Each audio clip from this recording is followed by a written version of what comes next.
ಚೆನ್ನಾಗಿದೆ. 2023 ದಾಖಲೆಗಳೆಲ್ಲ ಇದೆ. ಆ ಎಲ್ಲನೂ ಇದು ಉಳಿಸ್ ಮಾಡೋವಂಥ ರೀತಿ ಇದೆ ಪಿಕ್ಚರು. ಭಾರತೀಯ ಚಿತ್ರ ಇದರೊಳಗೆ ದಕ್ಷಿಣ ಭಾರತೀಯ ಚಿತ್ರಗಳು ತುಂಬ ಭಾರಿ ಚೆನ್ನಾಗಿ ಬರ್ತಾಯಿದ್ದಾವೆ, ಮುಂದಕ್ಕಿಂತ ಒಂದು ಮೀರಿಸ್ತಾ ಇದೆ. ಈ ಚಿತ್ರ ಭಾರಿ ಚೆನ್ನಾಗಿದೆ. ಶಿವಣ್ಣ ಅವರು 3ನೇ ಸೀನ್ ಬಂದರು ಮುತ್ತು ಥರ ಮಾಡಿದ್ದಾರೆ, ಅವರೇ ಧ್ವನಿ ಕೊಟ್ಟಿದ್ದಾರೆ. ಪಿಕ್ಚರ್ ಇದು ಎಲ್ಲ ರೆಕಾರ್ಡ್ಸ್ಗಳು ಮುರಿಯುತ್ತೆ ಅಂತ ನನ್ನ ಭಾವನೆ ಇದೆ. Nice making sir, really very happy to see. ಯಾರು ಆಕ್ಟಿಂಗ್ ತುಂಬ ಇಷ್ಟ ಆಯಿತು? ಎಲ್ಲರದ್ದು ಆ್ಯಕ್ಟಿಂಗ್ ಚೆನ್ನಾಗಿದೆ. ಧನುಷ್ ಮಾತ್ರ ತುಂಬ ಚೆನ್ನಾಗಿ ಮಾಡಿದ್ದಾರೆ. ಶಿವಣ್ಣದ ಬಗ್ಗೆ ಏನು ಮಾತಾಡ್ಲಿಕ್ಕೆ ಆಗೋದೇ ಇಲ್ಲ ಸರ್. ಆದರೆ ಏನೇ ಆಗಲಿ ಭಾಷೆ ಬಗ್ಗೆ ಇಲ್ಲ, ಅದರ ಫಿಲ್ಮ್ ಮಾತ್ರ ಅದ್ಭುತವಾಗಿ ಬಂದಿದೆ.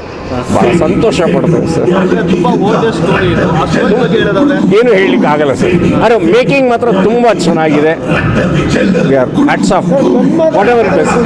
ಸ್ವಾದಿಷ್ಟತೆಯ ಸ್ವಾದ, ತಾಜಾತನದ ಆಹ್ಲಾದ, ಉತ್ತಮ ಆರೋಗ್ಯ ಮತ್ತು ಹೆಚ್ಚಿನ ರೋಗ ನಿರೋಧಕ ಶಕ್ತಿಯ ವೃದ್ಧಿಗೆ ಈಗ ನಿಮಗೆ ಸಿಗುತ್ತಿದೆ ಉತ್ತಮ ಗುಣಮಟ್ಟದ ಪೌಷ್ಟಿಕಾಂಶ. Shri Vaidik millet health mix, ಇದು ಸಿರಿಧಾನ್ಯಗಳ ಸಂಪತ್ತು.